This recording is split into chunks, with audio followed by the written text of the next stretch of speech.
Hello, ladies and gentlemen. I'm Phil Svitek, 360 Creative Coach, and today I am joined alongside author Elaine Pofeldt, who you may remember from what I like to call precedent times.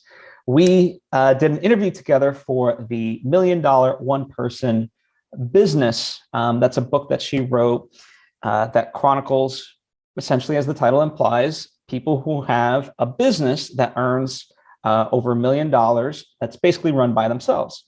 And I was so delighted to, when she reached out about her, I call it the follow-up book, Tiny Businesses, Big Money. And because I think they're, spiritually connected in that way. And it's a fantastic book. And so that's what we're going to dive in here today. And I think, well, number one, I'm curious in that sense, because you wrote this certainly partly during COVID times, right? And it's intriguing to me just that in itself, like, there was a choice for people to make of like, okay, now you have all this time to do something, some people were like, all right, I'm going to learn a new language. I'm going to do X, Y, and Z, but you really did it. You wrote a book during COVID times, so that came true. And I don't know, just give us the context of, the book itself. Sure. Well, it's great to be back, Phil, by the way. And I'm a big fan and I'm so honored to be here. When I updated the $1 Million One Person Business, one of the things that I noticed was that some of the businesses were no longer one person businesses, and they were starting to graduate to this stage where they have tiny teams. Maybe it's an extended team of contractors, or it could be a team of their first few employees, or maybe a hybrid version of that, a couple of contractors, one employee, that kind of thing. But they still weren't really substantial size businesses. And a lot of them like it that way. They don't want a giant organization with 200 plus employees. And what I was hearing from some of the entrepreneurs was they were struggling with this a little bit because they were really used to this sort of ultra lean, extremely efficient business. But now when they had to help other people understand what they needed done, they didn't want to become a bottleneck. They wanted to maintain the same freedom that they had as one person businesses. And they were wondering, what are the best practices around this?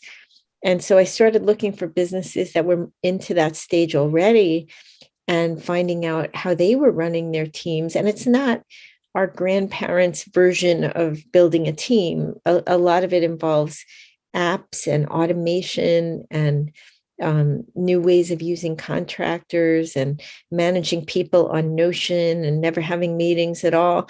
It was really interesting to me because I feel like they're on the cutting edge of business and where it's going. And then when the pandemic hit, it was more relevant than ever how they're working because everything was remote. And a lot of people had to learn from that. So that was the genesis of it. There was a lot of research involved. One of the things I was able to do was crunch the numbers for every industry code in America to see for every type of business, if you averaged out the revenue and minus average payroll, which ones had the most money left over. There's a chart in the back that details it, but it gives you a rough proxy for profit. And I say rough, meaning rough, right? Because they have other expenses too, not just payroll. But it really opened my mind to the fact that there are a lot of millionaire next door type small businesses that are really thriving. People are making good money in the pandemic, not in the pandemic.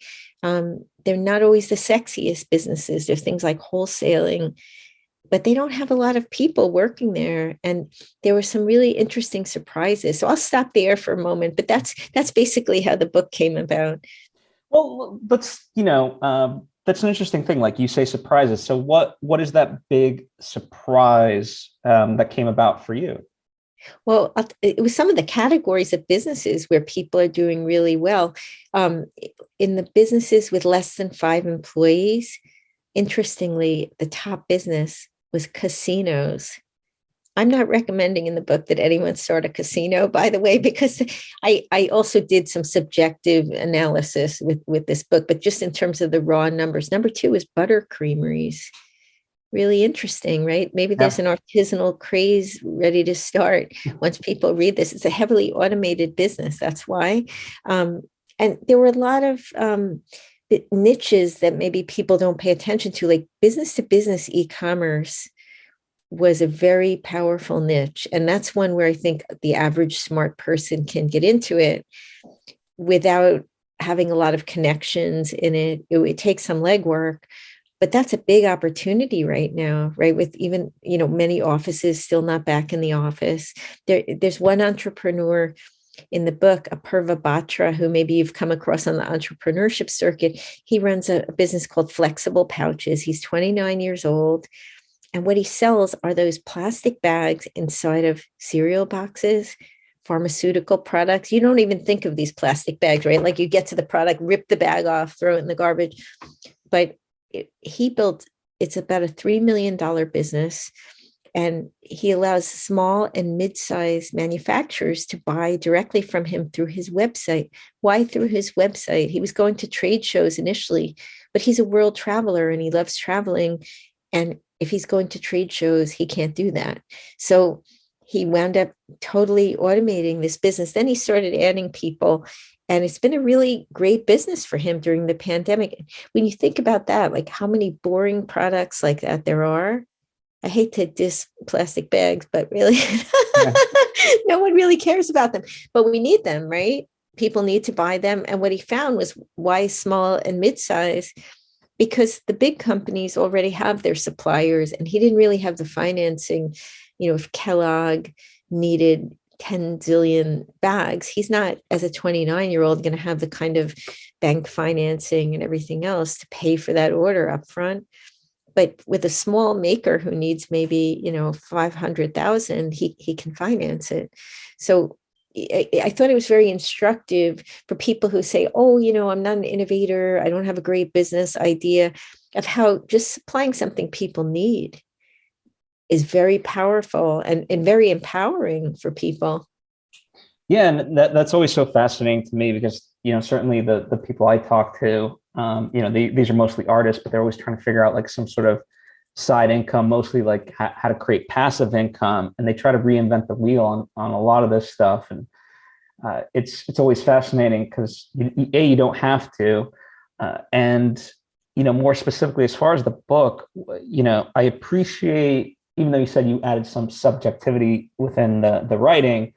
Overall, I think, I appreciate the journalistic viewpoint you go into it, where you're not, from my perspective, you're not really judging anything. It's like, I just want to figure this out. And I think, especially with the pandemic, I don't necessarily want to make it about that, but I think it is a interesting case study because so many people are like, okay, well, it's the big businesses that will survive. And what happens to the small businesses? Everyone was, fear panicked about that. And I appreciate that this offers a counterpoint to that there is not only a survivability for these businesses, but a way to thrive.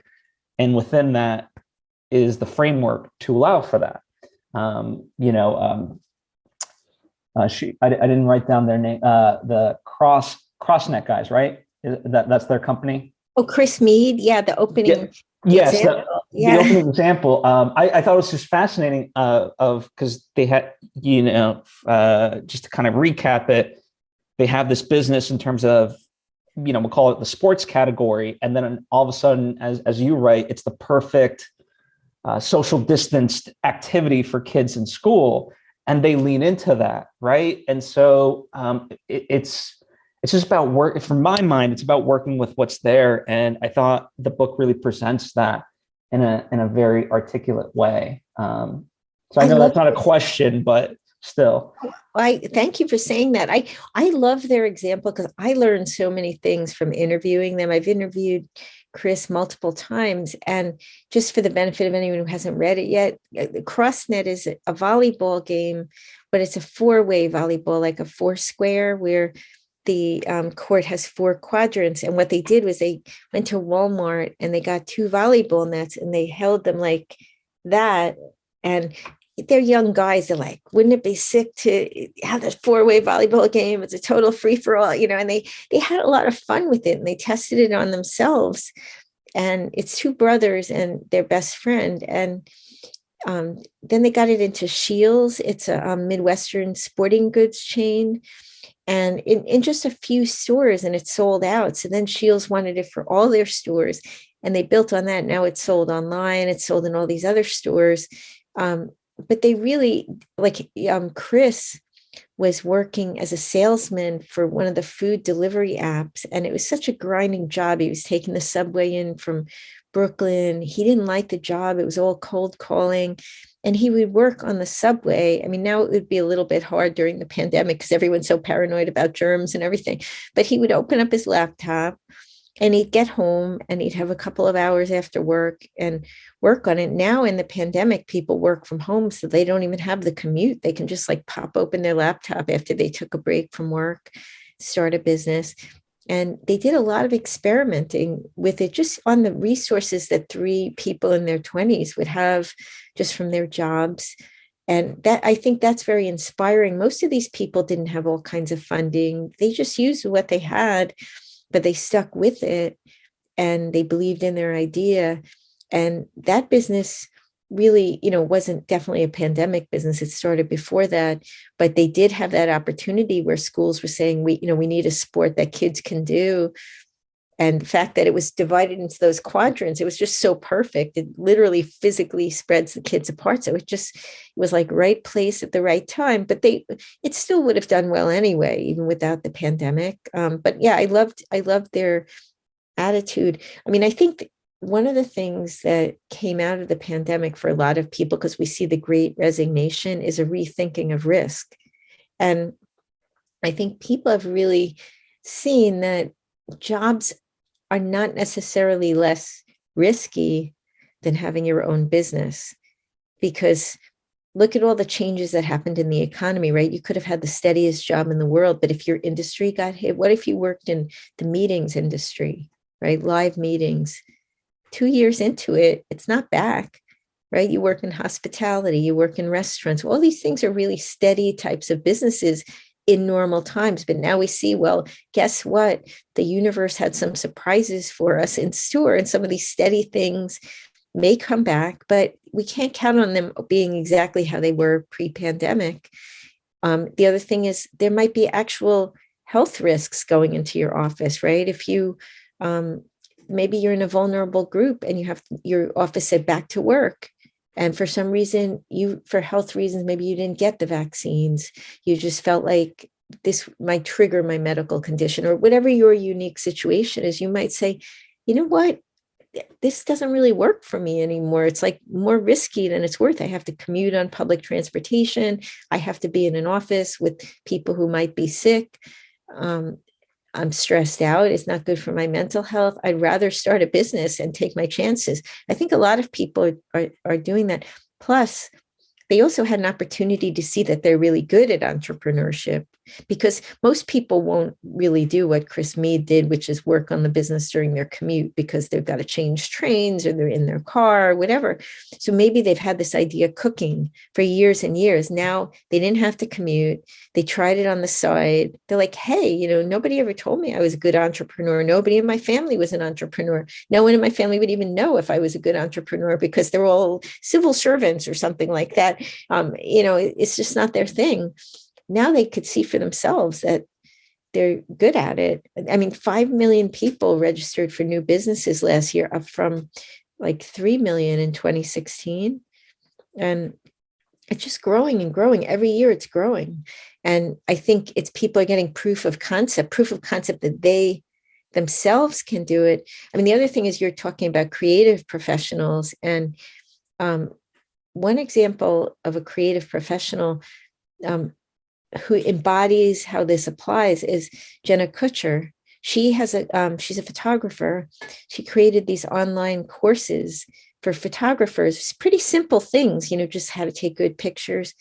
But she also became an Instagram influencer. And so she brings in, she has a podcast called the Goal, Goal, Digger podcast. She brings in advertising revenue that way.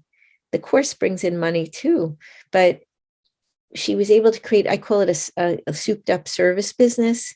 it's teaching people, but it's more than that. It's like she shows her prowess with the photography in the Instagram feed.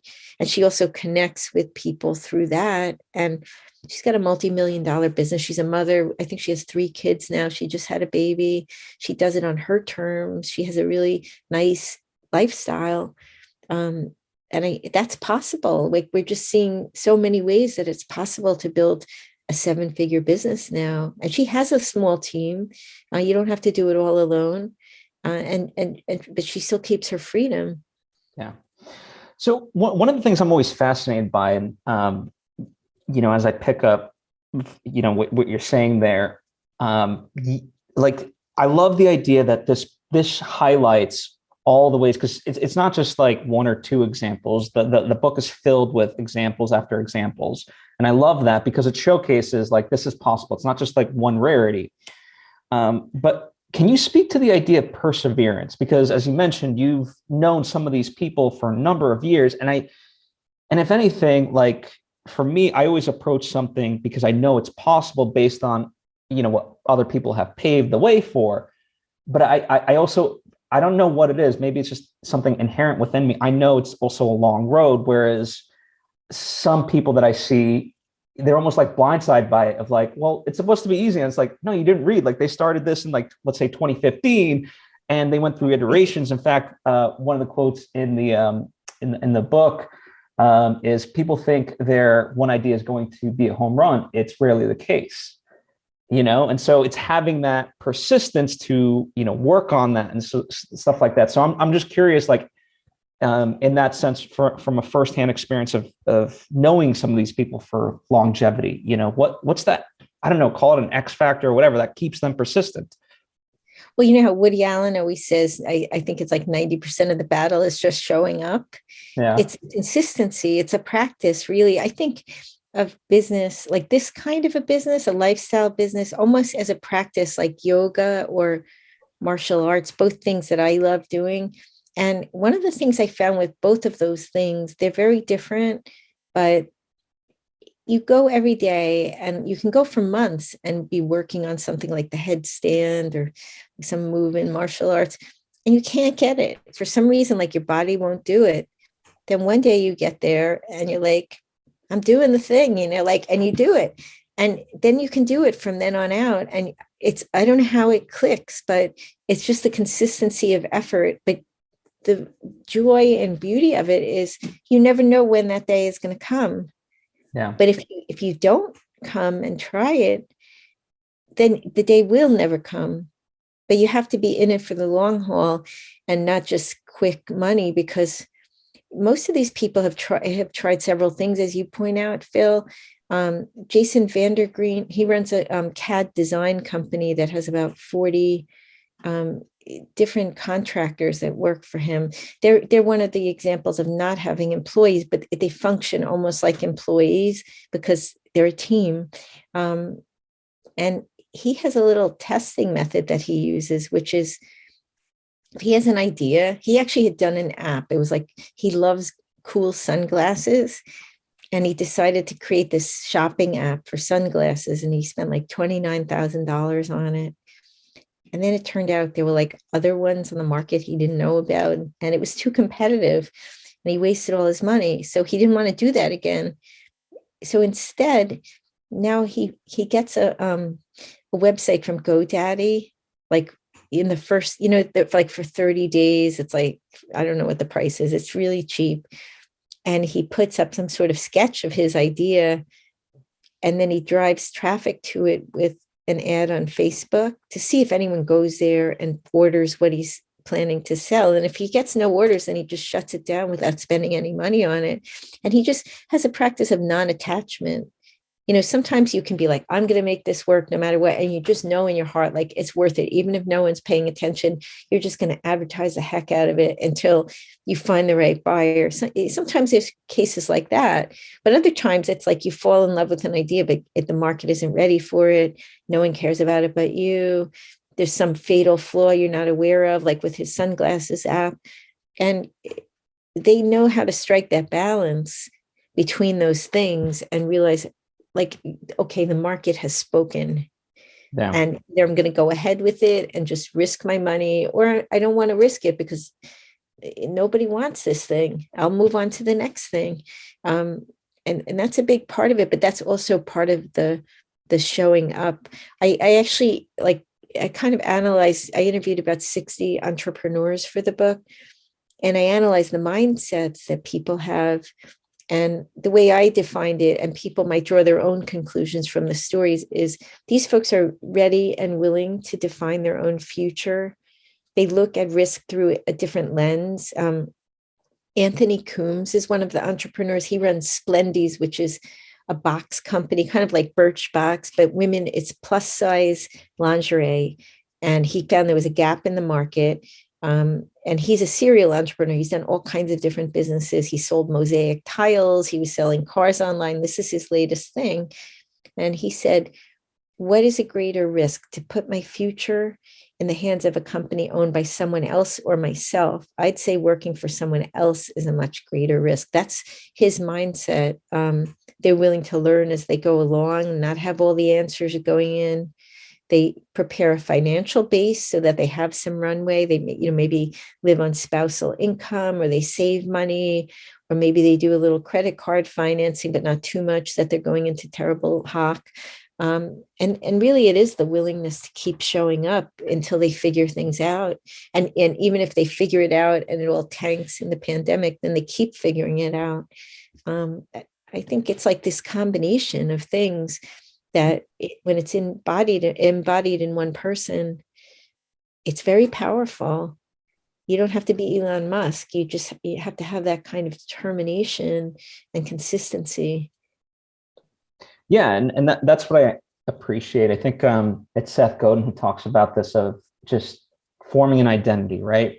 Some people, let's say they want to post more content on YouTube. Well, rather than just think about that on a daily basis, which is like, do I want to, do I not? He said, like, just make the commitment. You are a YouTuber. Then you've eliminated all those thousands of decisions daily, and your mind will naturally kind of go into, all right, well, how do I make this happen?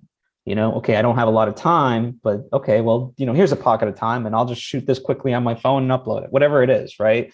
And that to me just kind of seems prevalent. And what you're talking about is they just made that choice and it clicked, and it was no longer about like, do I have the time? Do I want to do this today? It was like, all right, I'm going for it. They do it. Yeah, they chip away at it. And instead of waiting till they can do this big manifesto or whatever, they're like, all right, I'm going to get out a 600 word blog post today.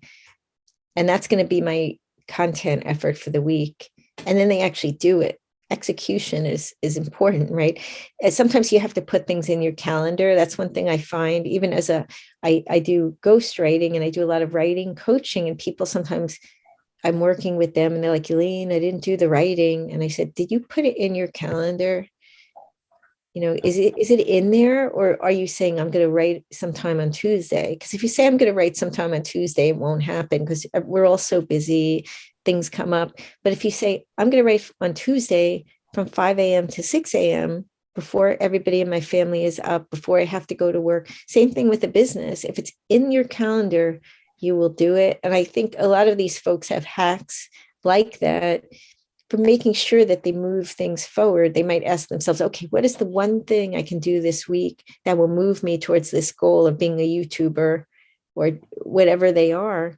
Yeah. And they do that thing, and they don't try to do more than that. That's another key, I think, is not to say, okay, I'm going to write the whole business plan for this thing in a weekend, launch the website, reach out to 10 key influencers, and, identify a supplier in China in 1 week. I mean, one thing that struck me when I read the audiobook out loud, because sometimes when you do your own work, you don't even realize the patterns, was there were 4 people that were involved in manufacturing that flew to China and checked out the factories on their own. One was a young woman who's a college student. Another was, he's a businessman in his 60s. Like, they're all different walks of life, but they actually got on the plane. It's a long flight. They don't speak the language. They went and found the factory, made sure it had ethical practices. And that it takes some planning to do that. but so you're not going to do that the same week that you launch the website and that you redesign the product. But if you just make a list of the things, okay, what's going to get me to a functioning business? It's amazing how much you can really get done over the course of a year if you're patient and you realize it might take a year to launch it. But what really matters is you have the business in the end, right? Like you'll have a sustainable business, and one that you, by that point, you've investigated so thoroughly. Like you were saying, you need to know you want to run it. Like you can make a decision, but if you make the decision, I'm a YouTuber, but you actually hate YouTube, then you're going to bag out of it. You need to kind of, you're a creative person. Like the self-knowledge is important. Pick a business that, it doesn't have to be your life's passion, but you do have to like to think about it. Yeah, And have absolutely. some interest in like unraveling the challenges and problems of it, or you won't have the sustainability in your own efforts. Yeah, absolutely. And one of the things that I highlighted that you were kind of just speaking there also was entrepreneurship rewards action over contemplation. And so, because I think it from within the context of our culture, especially with social media, it's so easy, especially if you put yourself out there, to be critiqued, right? And I always like to think of, well, who's really critiquing you? It's all the people on the sidelines. And of course, yes, on the sidelines, everyone seems to know better and things like that. But none of it means anything unless, you're the one in the trenches on a day to day. And so, as much as, we've been talking about this narrative, yeah, you might stumble here and there, but it's not failures. It's all just learning stuff along the way. And you're much more apt to be rewarded for that than not doing anything at all. Absolutely. I think when people, I have to coach people about this with writing, like if they write a commentary and they submit it somewhere, I have a very thick skin because I've been a journalist for a long time. And you realize that there are people that are just trolls. They're just sitting there critiquing everybody. There was a survey once by Discus that it provides like the comments at the end of articles. And they did a map of the United States, and they found that in certain states, almost all the comments were generated by two people, like for the whole state. Oh, So wow. they're like trolls just in their parents' basement or something, just totally tearing apart other people's work. And I think it's very important to train yourself when someone does those things to really remind yourself that someone who's doing that isn't in the trenches. They're not putting themselves out there. They're not getting into the ring. And just say to them in your head, bring it on. Bring Yeah. it on, armchair critic. You're not doing anything. I'm out here making myself vulnerable, starting a business. I'm trying to create something valuable in the world. And you want to try to take me down, go for it, and you have to have the mojo to do that. And people don't always have the confidence, but nobody really does, right? Like when you're an entrepreneur, you're making it up as you go along. And Elon Musk is too. He just happens to be extremely brilliant. But a lot of people have hidden pockets of brilliance. I think every person does. And if you can figure out what that is and marry that with a business, who knows what you can create. But if you let anybody's commentaries slow you down, it's going to drive you crazy. It's funny because I was doing my audiobook recording and I did the first one myself. And I went in there, I had no training. I was put in a room and you just read your own work for 2 days. I have no idea what to expect.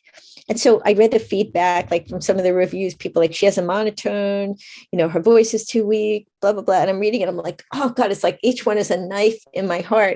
And then I thought, you know what? They're not doing an audiobook with no training. So this time they wanted me to do it again. I said, look, read the reviews of the last one. I'm not a trained voice actor. They're like, they were fine, and so I just said, what I'm going to do is take away from that first experience and ask the people recording it to coach me. Like if my tone is too flat, stop me and tell me I'm droning. And so I try to really emote, and it's hard to do sometimes. Like when I was on purchase order financing, like trying to emote around that is, Yeah, yeah. but I think you just have to say, look, I do think the effort was much better than the last time. And it is what it is. Like some people are going to like my voice, some people are going to hate it, but I got out there, I'm telling my story, and you want to tear it apart, like I'm not going to hear it. I'll hear the But then constructive. they're missing the point. You know what I mean? Like Yeah. I always, I'm always baffled by that sort of negativity. It's like, okay, fine. Yes. Pick that apart as opposed to getting all this information that has been distilled for you within this text. Yeah. It's just always fascinating. And going back to the writing aspect, maybe you might, because like that sort of criticism, I'm always fascinated when it becomes like self-criticism. Therefore, you prevent yourself. So in the case of writing, my big philosophy is like, listen, if you don't write anything, there's nothing to critique. But even if what you write as a first draft is just complete garbage, at least we can work with that and we can identify. Exactly. You know what I mean? And so Exactly. it applies to business too. Of like, you just need something to critique, because your mind, your critiquing mind will be like, all right, well, this is good, this sucks, whatever, and you can fix that. But if there's nothing, it doesn't work. That's a really, really good point. Yeah, I mean, the thing is, you can immobilize yourself if you internalize things other people say. I mean, it's always nice if everyone's like, you're the greatest thing on earth, but who is perfect? And if I'm talking about this because a business is kind of a public thing, and people put themselves out there. They put up their website, and then they get some weird spammy email that's like, I've analyzed your website and it's poor SEO. Would you like us to redo it? And you're like, oh, I just spent $1,000 on my website. No, this guy wrote to me and told me it sucks. And it can, for someone who's not used to it, it can really damage their confidence. But if you just say, look, point well taken, I'm moving on. The website is what it is. Next step in my plan for this business is I'm going to win my first customer. I don't care if my website is perfect. It's good enough. I'll fix it when I have more money. You kind of have to be tough about it, because otherwise, I mean, we all have that tender side of us. Like, we're creative people. Entrepreneurs are very creative. I consider them very similar to artists. But when you're putting yourself out there in this web-driven business world that we live in, it's going to be par for the course. So you have to go into it knowing that, and just saying, I'm going to just let it roll right off me. And I'm moving ahead with this. I believe in it. The people that I trust believe in me, and I'm going to listen to them, not just some random spam person, on the internet. Yeah, absolutely. No, I completely agree. Shifting gears just a little bit, because I want to make sure I hit this. I was fascinated by worker classifications, and can you speak to that a little bit? Because like obviously, like it deals with legality and I'm sure like taxes and stuff like that and so forth.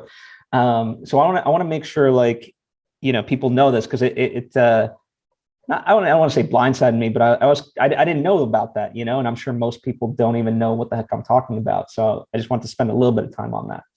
It's a very contentious and heated issue. What we're talking about is whether somebody should be an employee or a contractor for the most part. And the rules are very different from country to country. So usually it's a good idea to look at your country and state labor department rules about, should you classify somebody as an employee versus a contract. Usually people prefer to have them be contractors because they don't have to pay benefits. They don't have to make payroll on a certain day.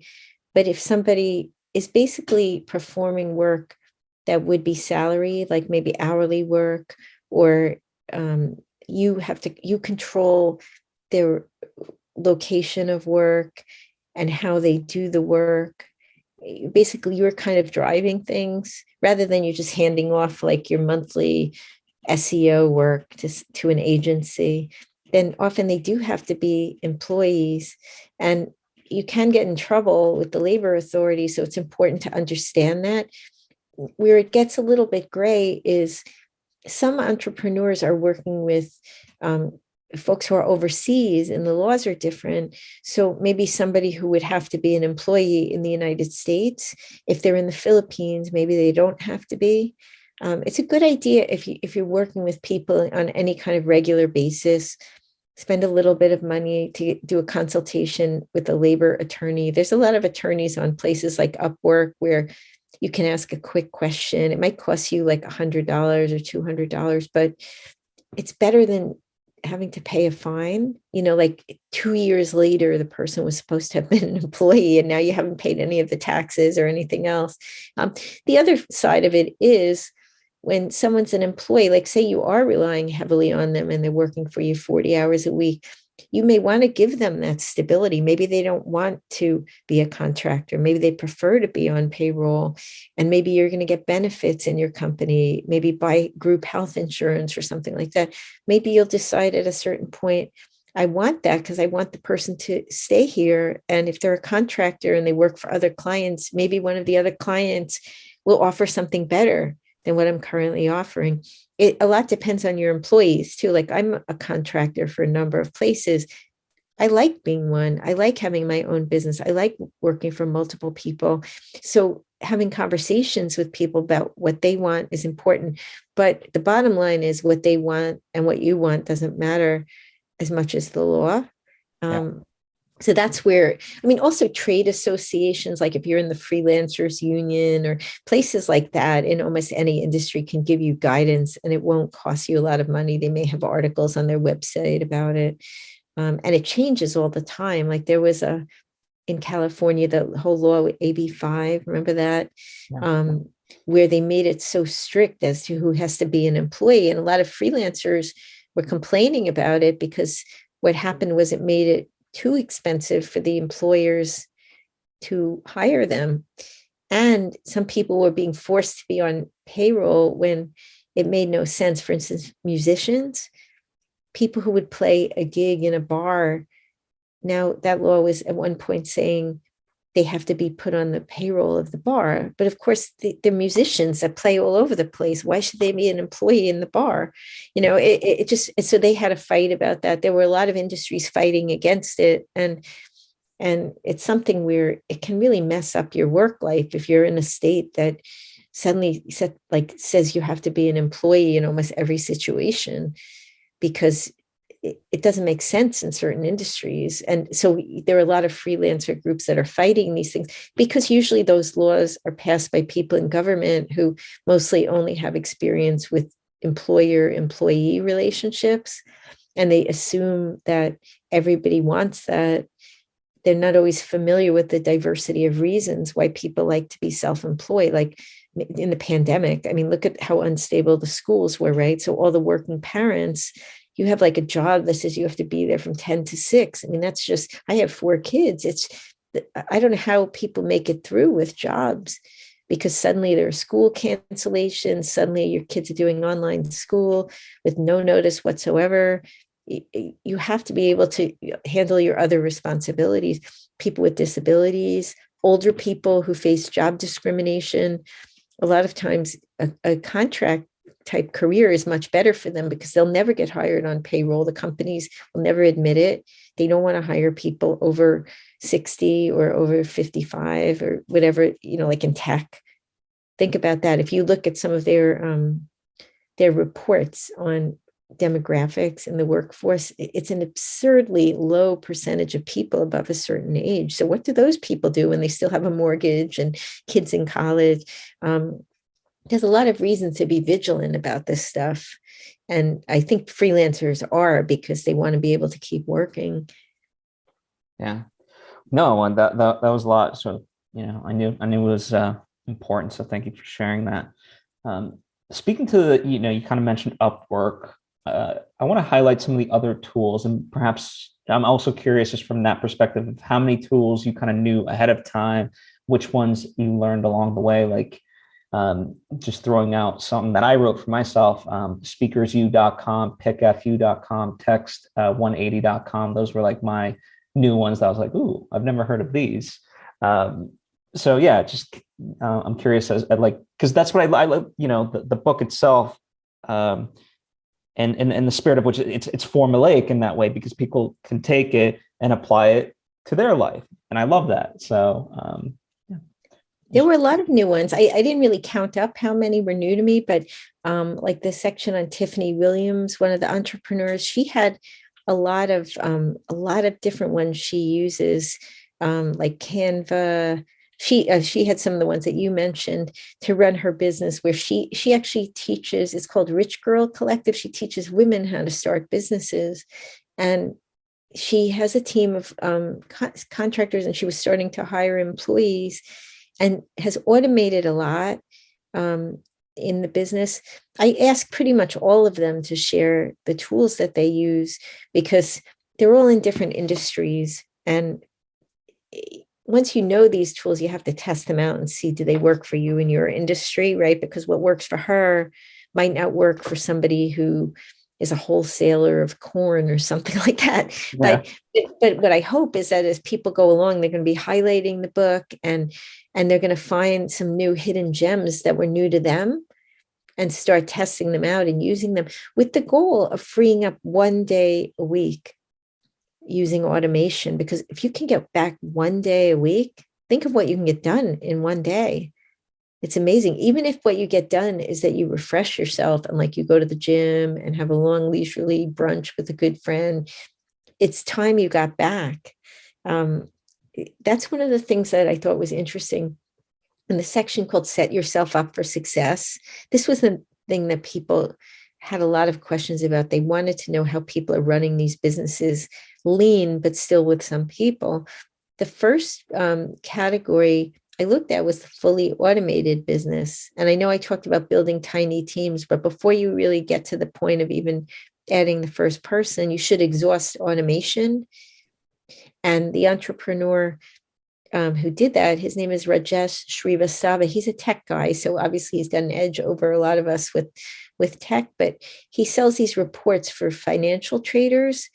And he automated a lot of things on his website. Like every day there's this report that appears on his homepage, which is for Google ranking. It's like fresh, original content. And that's all pre-programmed in. So he doesn't have to do it. And if you place an order for his special reports, it's all automated. And he uses PayPal because he figured PayPal is very good in terms of, keeping out hackers. So he didn't have to reinvent the wheel. So pretty much every single element of this business is automated. So that's he did have a team in the beginning with a few developers helping him, but then he didn't need them because everything was built. So that's one way you can do it. Some people will do like automation and then they start adding a contractor, or a few contractors, or then maybe they add on two contractors plus one employee, an admin or something like that. And the crux of it all is these apps and tools, because it's much cheaper to get an app, right? If you don't like the app, you just discontinue it. If you hire a contractor, it's a little trickier, right? Like you have to kind of part ways with them if you don't like the work that they're doing.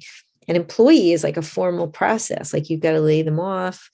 You may have to pay them unemployment. It's a bigger deal. So you want to keep the risk of making a wrong labor decision low until you really hit your stride in terms of knowing what kind of people you need, who's compatible with your type of company, et cetera. Yeah, absolutely. The aspect also too, one thing that just stood out to me, and I don't even, maybe you could just speak to this because there's definitely not a question in there, but like turning lost clients into new business. I triple highlighted that for me was like, I was like, this is brilliant. Oh, that's interesting. What interested you in that part of it? Just the aspect of the long game of it all, right? Because I think we look at business and I guess in particular sales as so binary, win or lose. Are they a client of mine? Are they not? And the concept of like, well, if someone moves on, they can essentially be a megaphone for you still, as long as you have that good relationship. So it doesn't matter if you're doing direct business with them or not. Call it marketing or whatever. But yeah, I don't know, just something I gravitated towards it.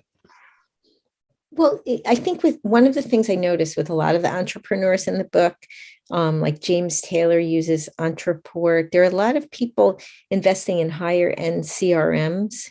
And I took note of that they're not just going with like the cheapest, most easily available tool. Like maybe you start, like some people will start out with MailChimp or something like that. But these folks keep a lot of data on their customers.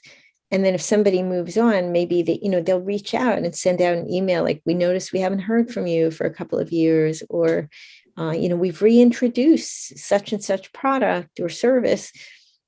because maybe the person left because they've changed something in the business model. But you're so right, Phil, about the relationships, because if people like you, they will want to hear from you again. Maybe they don't want to buy from you yet, but they're not going to just delete what you send them. I was listening to a TED talk before, and it was with an educator, and she said something about how children don't learn from teachers they don't like, right? And I think people don't, they don't buy from people they don't like.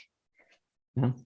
But the beauty of these businesses is like you can really get to know people. The businesses are so small that you'll actually talk to the customers unless you build up such a wall of technology that no one ever talks to you.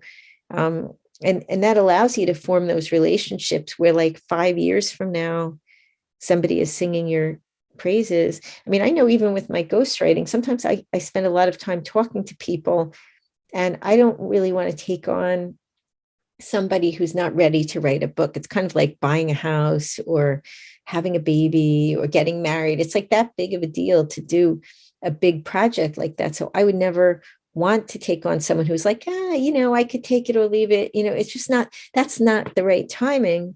But some of those people, it will never be the right timing, but they tell their friend, like, oh, I met this person. I wasn't ready to do a book, but I think she would be good to work with. And I get a lot of work that way.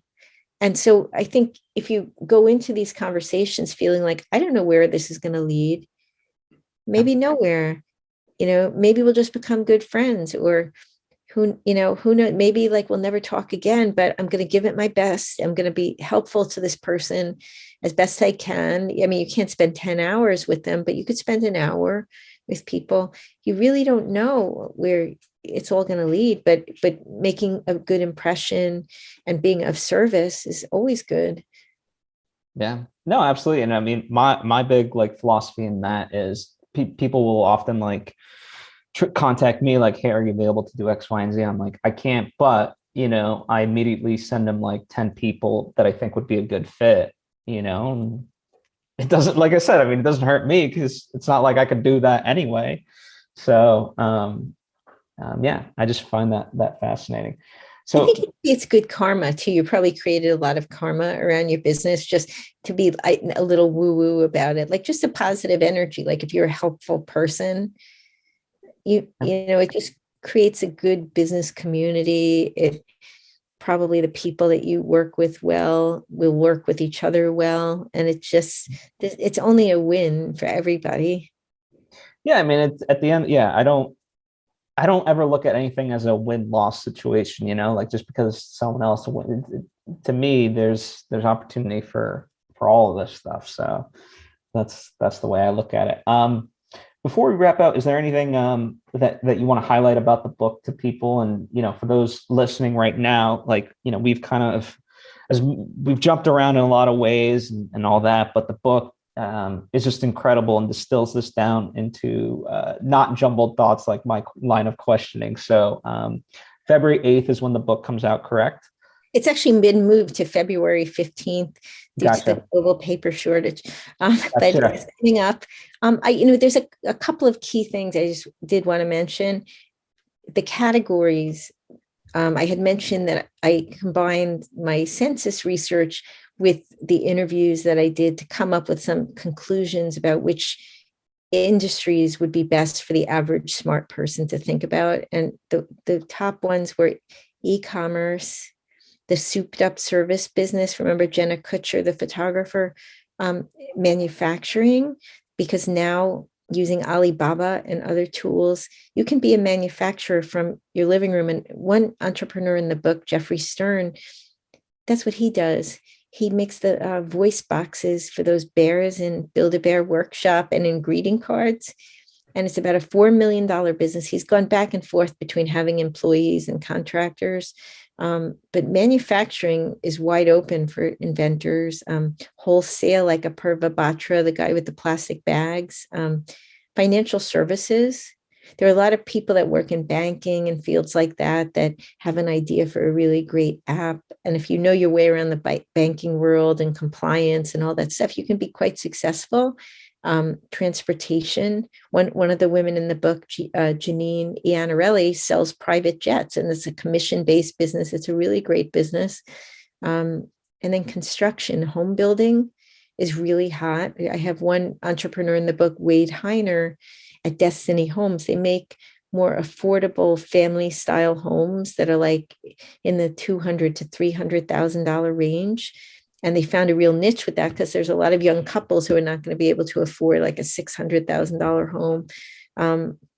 So those are some niches to think about. And the other thing was I did a survey of the entrepreneurs in the book to see some of their best practices and habits. And on average, they got to 1 million in revenue in 4 years. And on average, they also hired their first employee in 4 years. And I think that's kind of interesting. I don't know why the 4-year mark is so important, but something happens, like you talked about in the beginning of the conversation, sticking to it. Yeah. Right? That's the like 4-year overnight success. The other thing that was really interesting was pretty much 100% of them use automation, and almost all of them use contractors. Almost all of them exercise too. And the top exercise, I was happy to see because I love yoga, was yoga. And I thought that's an important takeaway too, is when you run your own business, it's kind of like a food truck, right? Like if the food truck is in the shop, it can't sell the burritos. And if you run yourself down with overwork and stress and everything else, and you never take time to just sharpen the saw, you'll not succeed as well as an entrepreneur because you're at risk of burnout. And especially we've been locked up and everything else. It's like a really good time to think about taking care of yourself and building that into your calendar, just like working on the business, like the 3 times a week, that everybody should exercise. You could sort of see it with these folks. They're not like fitness entrepreneurs, but they do build it into their life. I think more for a mental health break. There are people that do basketball. There are people that do strength training, running, etc. A pretty good percentage meditate too. That's not really exercise, but they do take care of themselves. And I think with this post-pandemic era that we're in, where we've all been contemplating everything on earth, it's important. It really is in terms of quality of life, because why are we starting these businesses anyway? It's not to be run ragged. It's to have a good lifestyle and make enough money so that we're not under financial duress. And we have enough to really build the business to its natural size that it should be. Absolutely. Well, those are all wonderful things. And yeah, I think yoga is that wonderful intersection of physicality and not 100% meditation, but it is a meditative type of exercise. So absolutely. Well, thank you so much. The book again, Tiny Business, Big Money. Here, let me show it. This is it. Show it off. Here it is, the advanced uncorrected proofs. And absolutely, and for those listening, the link to all that is in the description. And if you want to comment with any questions, things like that, by all means. And as I always say, if you, as long as you're respectful, I'll be respectful back. You want to be a troll? I will troll you all day. So that's my mantra. Watch out for the trolling. Absolutely. Well, thank you so much. I appreciate your time. Thank you so much, Phil.